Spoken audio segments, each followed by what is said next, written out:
Bismillahirrahmanirrahim. Assalamualaikum warahmatullahi wabarakatuh. Dan selamat siang. Puji syukur kita panjatkan kehadirat Allah Subhanahu wa Ta'ala karena atas limpahan rahmat dan hidayahnya, sehingga pada siang hari ini kita masih diberikan kesempatan untuk bertemu kembali pada perkuliahan dasar-dasar teknologi dan mekanisasi. Untuk subbab atau materi perkuliahan hari ini, kalau pekan sebelumnya itu kita membahas terkait teknologi pengolahan buah. Nah, pada pertemuan kali ini insya Allah kita akan membahas terkait teknologi pengolahan daging. Sebelum kita masuk ke pembahasan lebih jauh terkait proses pengolahan daging, ada baiknya kita mengetahui definisi dari daging itu sendiri. Jadi berdasarkan SNI nomor 3932 tahun 2008 disebutkan bahwa daging adalah bagian otot skelet dari karkas sapi yang aman, layak, dan lazim dikonsumsi oleh manusia. Nah, pengertian menurut SNI ini dia merujuk kepada produk olahan sapi ya. Nah, daging ini dia dapat berupa daging segar dingin, ataupun dingin beku. Nah, jika merujuk pada produk hewani, segala macam yang berasal dari produk hewani seperti produk yang berasal dari peternakan, misalnya ayam atau bebek, juga berasal dari produk perikanan seperti ikan ataupun hewan laut lainnya. Selanjutnya pada slide ini dicantumkan overview dari proses penyembelihan sapi, di mana pada tahap awalnya itu adalah proses penerimaan sapi yang masih hidup, kemudian sapinya disembelih, lalu kepalanya dihilangkan, kulitnya dihilangkan, dan organ-organ dalamnya juga dihilangkan, baik berupa paru-paru, otak, maupun organ-organ pencernaannya. Nah, selanjutnya itu masuk ke tahap splitting dan trimming. Nah, kemudian daging yang diperoleh itu dilakukan proses pencucian. Nah, jika organ-organ dalamnya juga ingin dimanfaatkan, maka si organ dalamnya ini juga akan dicuci bersih. Nah, kemudian daging dan variety meats-nya itu dilakukan proses pendinginan, lalu masuk ke proses packaging dan labeling. Nah, pada labeling ini bisa mencantumkan data pada tanggal berapa si sapi ini disembelih, kemudian tanggal kadaluarsanya. Selanjutnya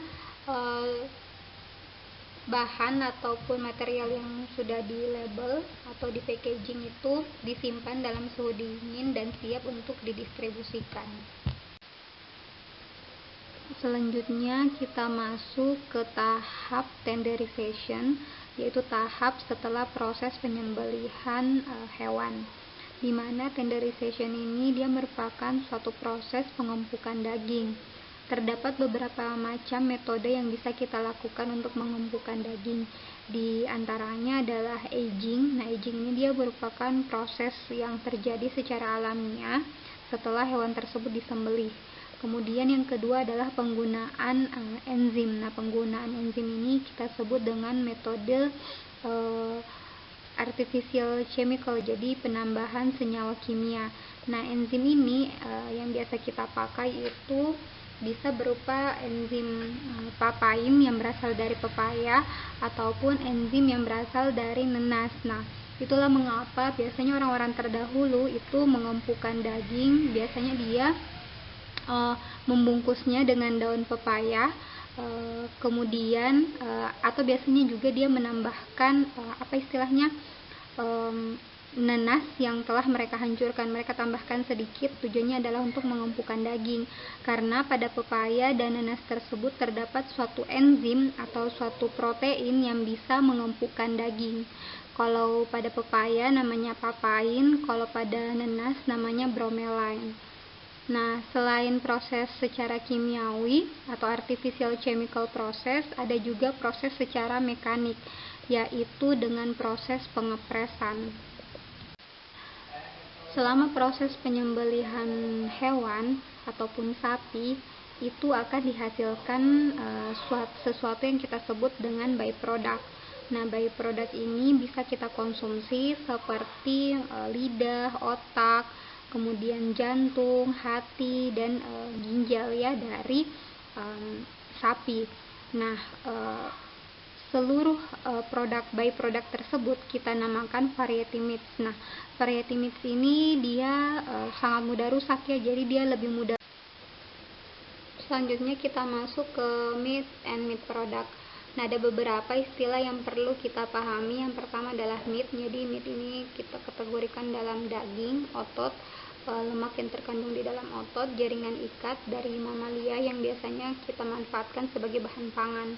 Kemudian ada variety meats. Nah, ini sudah saya jelaskan sebelumnya. Jadi variety meats ini adalah edible organ dari mamalia yang juga bisa kita manfaatkan sebagai bahan pangan. Kemudian ada poultry. Ini poultry adalah hewan ternak. Kemudian ada fish, merupakan edible portion dari hewan-hewan akuatik atau perikanan, termasuk ke dalam kelompok vertebrata ataupun invertebrata. Lalu ada yang kita kenal dengan sebutan secondary processing. Nah, secondary processing ini merupakan suatu proses yang mengubah ukuran, bentuk, ataupun kandungan kimia dari daging. Misalnya saja dengan penambahan beberapa bahan tambahan untuk meningkatkan flavor, functionality-nya ataupun nilai dari daging itu sendiri. Selanjutnya adalah meat product. Nah, meat product ini adalah produk yang dibuat berbahan dasar daging. Nah, daging yang dimaksud itu bisa berupa daging sapi, daging unggas, ataupun daging dari produk perikanan.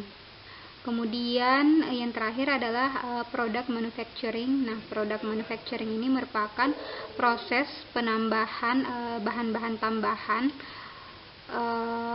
di dalam atau ke dalam daging, baik itu berupa daging sapi, unggas, ataupun ikan. Secara umum, meat and meat product itu digolongkan ke dalam dua golongan. Yang pertama adalah whole muscle, jadi ini bentuk utuhnya, dan yang kedua adalah daging yang telah mengalami proses pemotongan dan penggilingan. Nah, tabel di samping ini dia menunjukkan beberapa jenis meat product. Di antaranya ada berupa tenderized meat, kemudian ada pre-cook, lalu ada jenis ham, kemudian ada sosis. Nah, kalau misalnya untuk yang enhanced ini dia ditambahkan biasanya air, kemudian garam, fosfat, dan beberapa kandungan antioksidan. Kemudian untuk contohnya sosis. Nah, sosis ini bisa ditambahkan garam, pemanis, spices atau rempah, kemudian ada seasoning lainnya. Lalu untuk yang istilahnya yang ham itu biasanya dia ditambahkan air, garam, sweetener, dan fosfat. Nah, tujuan dari penambahan bahan tambahan ini ada berbagai macam ya, jadi tergantung dari jenis meat product yang akan kita buat. Jenis meat product yang akan pertama kita bahas adalah tenderized whole muscle product. Jadi seperti yang telah saya jelaskan sebelumnya bahwa tenderized di sini maksudnya adalah daging yang mengalami proses pengempukan. Nah, terdapat beberapa faktor yang harus kita perhatikan selama proses pengempukan daging itu sendiri.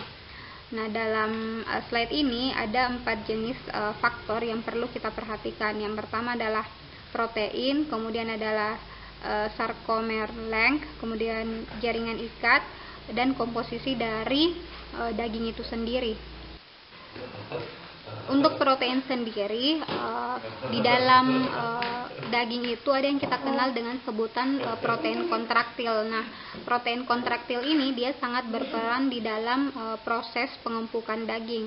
Mengapa? Karena integritas dari protein kontraktil ini sangat mempengaruhi proses pengempukan dari daging itu sendiri. Selanjutnya adalah sarcomer length. Nah, jadi ketika si daging itu kan dia merupakan otot ya. Jadi ketika protein otot itu dia bekerja, maka akan terjadi yang namanya proses kontraksi dan relaksasi.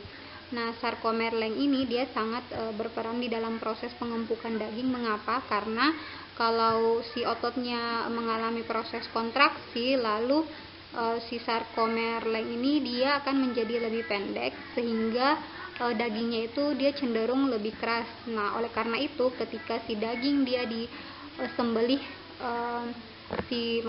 maksudnya sapi ketika dia disembelih lalu ototnya itu masih mengalami proses kontraksi, maka daging yang dihasilkan itu akan menjadi lebih alot.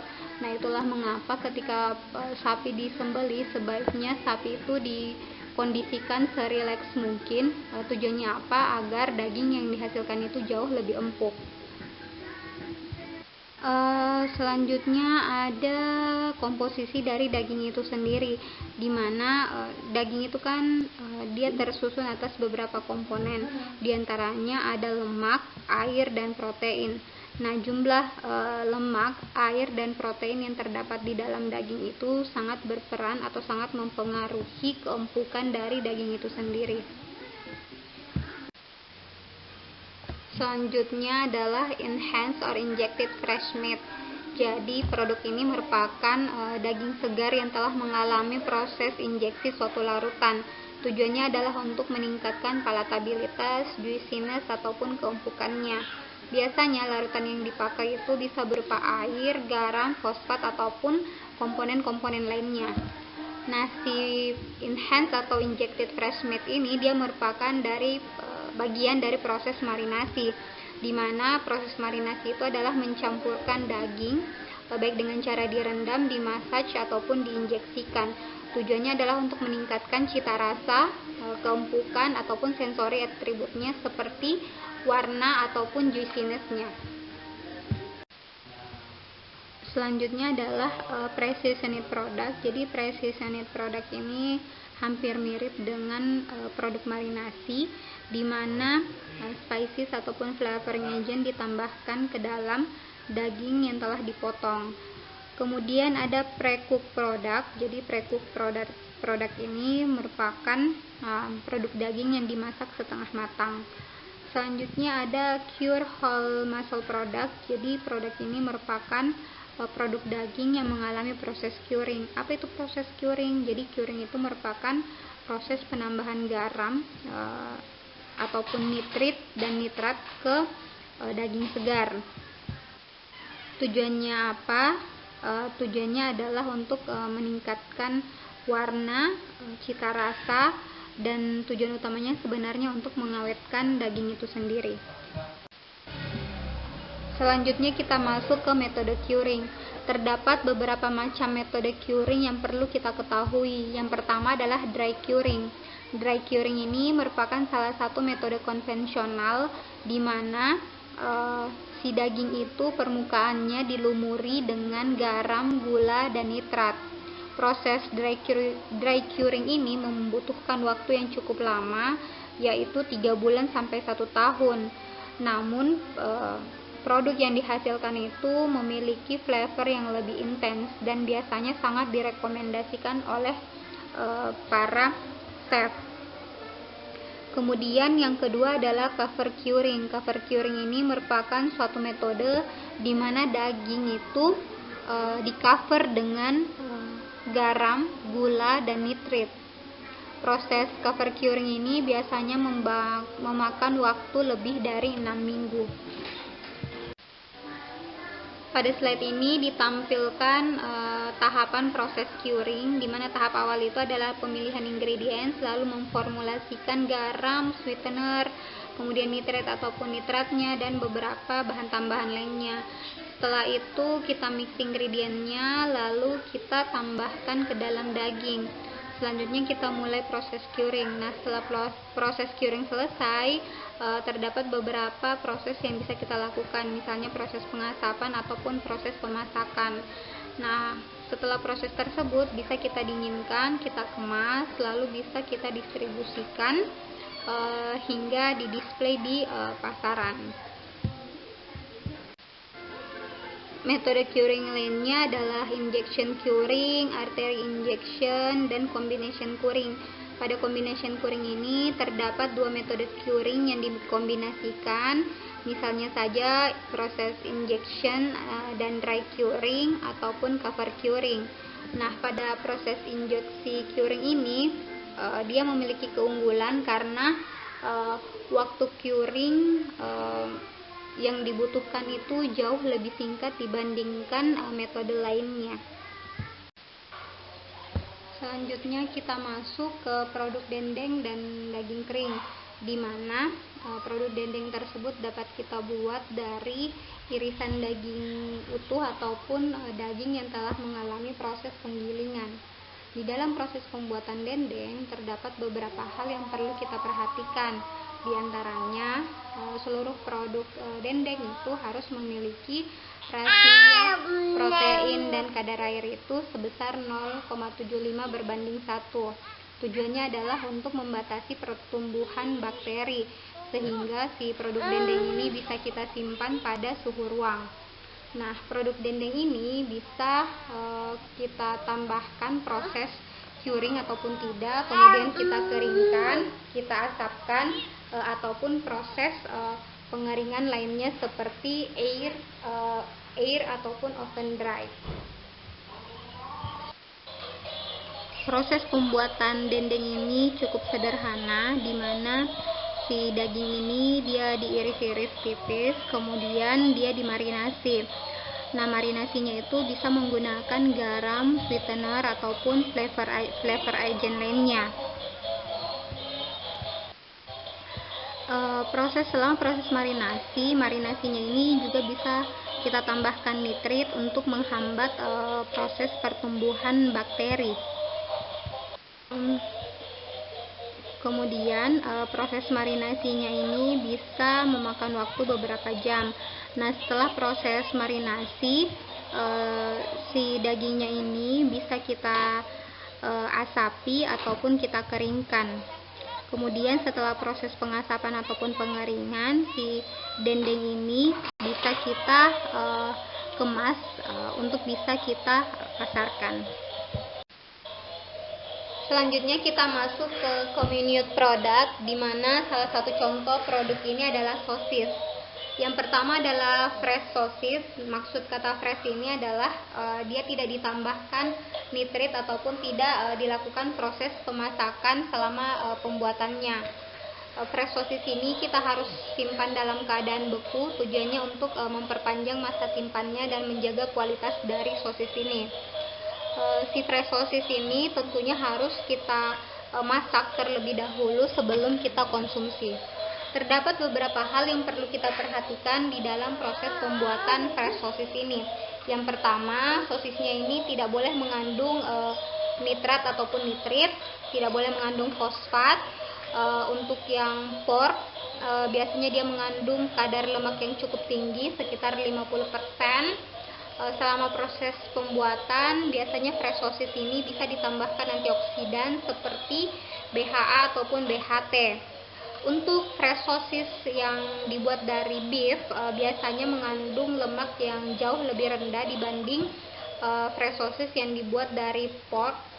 Biasanya kandungan lemaknya itu sekitar 30%. Pada tahapan ini disajikan proses pembuatan fresh sosis, di mana tahap awal itu adalah proses pemilihan ingredient, lalu proses formulasi, kemudian proses penggilingan daging, lalu kita campur dengan ingredient yang kita inginkan, bisa garam, sweetener, ataupun flavor agent lainnya, kecuali nitrit ataupun fosfat, karena nitrit dan fosfat tidak boleh ada di dalam fresh sosis. Selanjutnya bisa kita bekukan atau kita dinginkan, lalu kita kemas sehingga bisa kita pasarkan. Selanjutnya adalah cook sosis. Nah, cook sosis ini atau sosis yang telah melalui proses pemasakan, proses pembuatannya itu dia hampir sama dengan fresh sosis.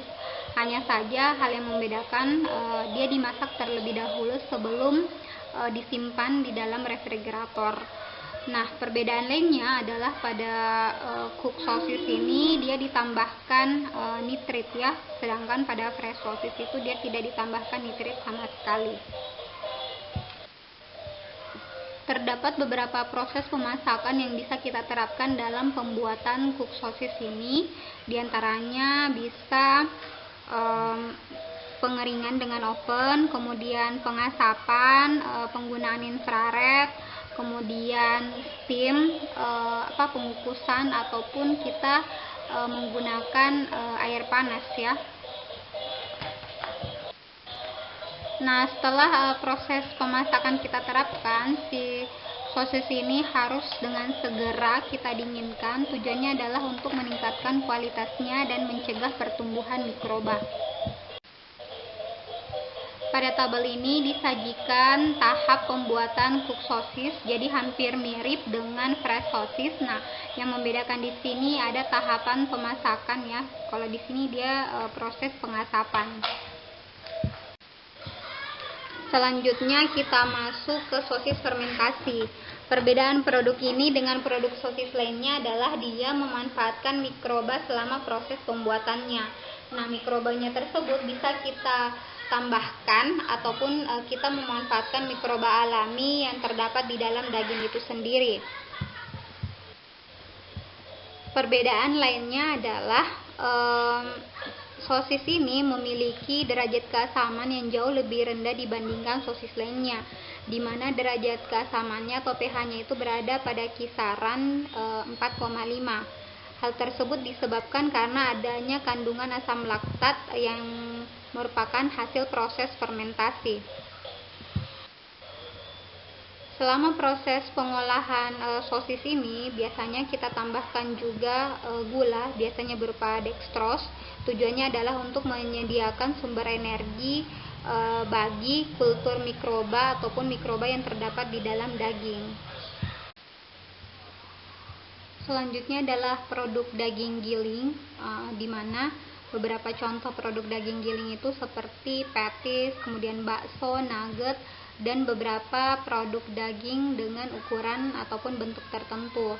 Nah, proses pembuatannya ini cukup sederhana karena dagingnya itu hanya kita giling lalu kita tambahkan ingredient sesuai dengan produk akhir yang kita inginkan. Nah, ingredient yang kita tambahkan itu bisa berupa garam, fosfat, flavoring agent, kemudian senyawa pengikat ataupun rempah-rempah bisa kita tambahkan. Baiklah adik-adik, demikian pemaparan saya terkait materi teknologi daging. Jika masih ada hal-hal yang kurang jelas atau ada hal-hal yang adik-adik ingin tanyakan, silahkan japri ke saya. Baiklah, wabillahi taufiq wal hidayah. Assalamualaikum warahmatullahi wabarakatuh.